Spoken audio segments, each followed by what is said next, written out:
We are going to begin with Erin Hassanzadeh. She's in St. Paul right now, where police have been trying to control riots. Just on this side, you can see a billowing fire coming out of the Ethiopian restaurant. The pain is very real, and it's still spilling out into the streets of St. Paul tonight. This is a makeshift medic center. Last night, we saw people out in their cars, about 100 cars caravanned around the Bolero Flats.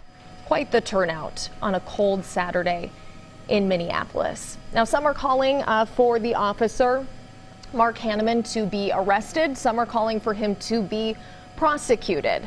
And it's hard for you to probably see on your screen, but we could see it a little bit earlier. A lot of the signs out there today, it looks like a group maybe made a lot of the same signs, say Fry lied and Amir died. Whatever the weather, rain, snow, or shine, it is an exciting time to be in downtown Minneapolis. Yeah, for sure. They look like they're supposed to be sweet. Right. Surprise. They're not. Yeah, and when we do it, I've cried at work, not here. Good, that's good. You come up with a few? Yes, but I can't see them. When I'm thinking about my own comfort level, I'm in this sort of like cyclical thing where I get like stir crazy at home, and I decide, okay, I'm gonna like venture out a little bit more. I'm gonna go get a cup of coffee or something, and then I have this anxiety. If serendipity was a story, then you are about to watch one of the most fortunate strokes of luck ever here at WCCO. If you've ever driven by Franconia Sculpture Park in Chisago County, there's a good chance you did a double take. How do you squash a lead like that? That's driving lake lovers crazy and keeping others busy. May 28th and as late as July 1st. Friday's changes impact restaurants like Mancini's in St. Paul. This little guy might look familiar to you. Needles that are out on the sidewalk that anyone could step on. Joe also followed his attacker down here. Sources tell us St. Paul police originally wanted a standard warrant, but they went back for a no-knock when Minneapolis police said that's the only way that they would help. A lot of people out past that curfew now officially. We're only a few seconds in, but we will see how things turn out. That direct communication, what so many people want. Thank you, Jeff. And win or lose tonight, good for business, fun for fans. Thanks, Norman. Megan, was it a fear that you had, or was it something that you never even thought about? We heard part of the Floyd family screaming out for joy when that guilty verdict came down there. On the other side, we have people running this way. You can see the flames, Lewis, right down there. Something's on fire on the corner. We can feel a chemical irritant in the air as well. Our eyes are starting to burn.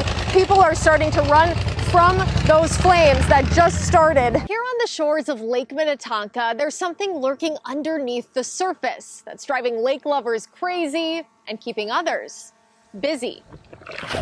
It's sort of like weeding your lawn. Scooping, twirling, ripping and pulling. In the lake. It's the best job. You get a workout, you get a tan. When these wild weeds start tickling toes and creeping closer to shore, people call Josh Letty. It's basically like family, yeah. And his crew of mostly old high school buddies at Life's a Beach Shoreline Services. Letty's been at this for 18 years, but this summer is off the charts because the weeds we film are out. What do they feel like? Of control. They feel like yucky seaweed with sand on them and pokey stuff on them. Minimal snow cover, minimal ice cover, early ice out, extremely warm temps. The fact that there are zebra mussels in here which clarify the water and make it easier for the sunlight to penetrate. And then you have the drought. It's just a perfect storm for weed growth. And we haven't seen anything like it in over a decade. Today, their clients are the Swanson twins. I don't like seaweed. I don't like it either. It's wet. And the weeds aren't the only issue on the lakes. The DNR says water levels are so low, it's tough to get boats in at public launches, causing delays or forcing people to launch elsewhere. For now, this crew will move on to the next house. Swim shoes, goggles, and gloves. Well, it's just clear. It's amazing. Carving out enjoyable lakeshore, one scoop at a time. Hopefully they stay away for a long time so I don't have to get back out there again. At the lake, Erin Hassanzadeh, WCCO-4 News. There's really no department in the city that is tasked with picking up needles. Across from Fire Station 5 in this parking lot off of 27th and Bloomington Avenue. So as you see, it didn't take us very long, and we've come across one here. It takes less than a minute to stumble across a stray needle. Yeah, we got another one. Walk 5 more steps. This one, the needle is still attached. And you'll find another. It's becoming a regular part of the job. And here we go again. For firefighters across Minneapolis. Yeah, we got 2 here. Oh, we actually got about 6 of them here. I'm hearing from Station 5 that they are doing a lot of this, a whole lot of this, and, you know, it frustrates them. It didn't take us very long, probably less than 10 minutes, for the chief to find at least 10 needles. It's gross. Outreach worker Autumn Dilly walks up and down Bloomington Avenue 4 days a week. Last Tuesday, she used her shift to pick needles up off the ground. Within that 4 hours, we picked up 60 plus needles. I lost count at 60. It's not fair.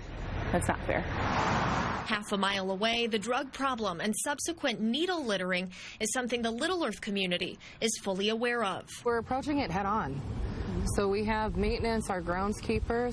If they're seeing needles in the area, in the vicinity, every morning they're picking up those needles. We're showing people how to properly pick up needles that they find. Is this discouraging to see?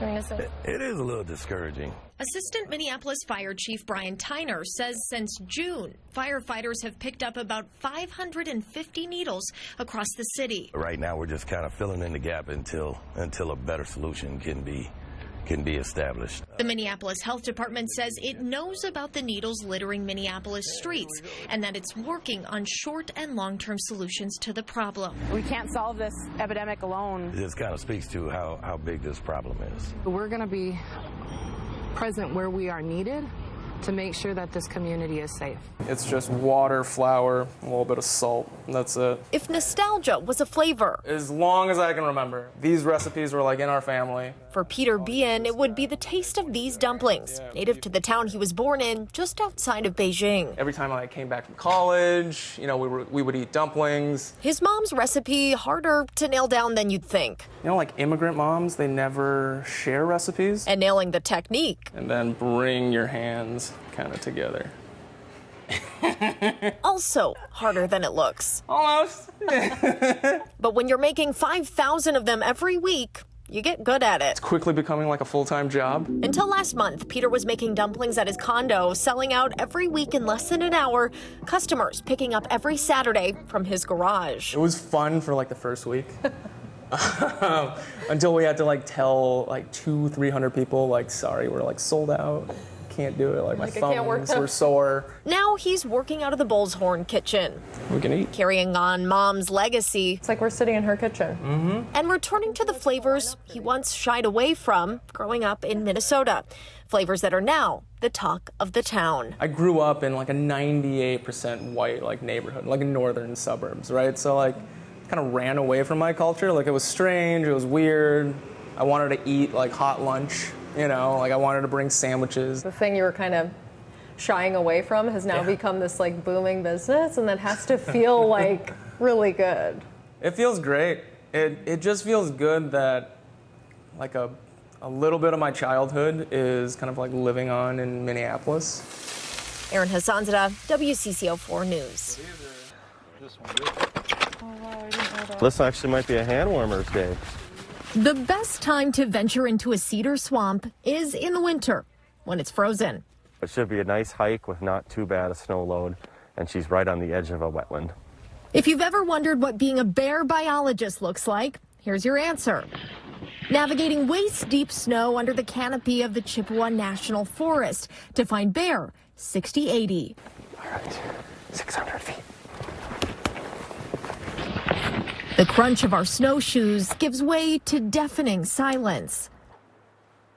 We're getting close, so we have to be quiet. Then, the beeping of a GPS tracker, and early signs that what we found at this den is not what DNR bear biologist Andrew Try expected. Strange, we haven't heard anything yet. She's tiny, though. Finding bear 6080 is one thing, but getting to her is another. Now they're lightly shoveling out some of the snow. Ever so quietly, because she's hibernating after all. So she's definitely laying on her left side. Then it's time to head first into the den to sedate her. It requires some steeling of nerves the first time you do it. After waiting for that to kick in, we move in. Oh my gosh. And go headfirst ourselves into the bear's earthy tunnel, lined with roots reeking of soil. She's been down here since September or October. I'll tell you, it's not much, but it is home for about half the year.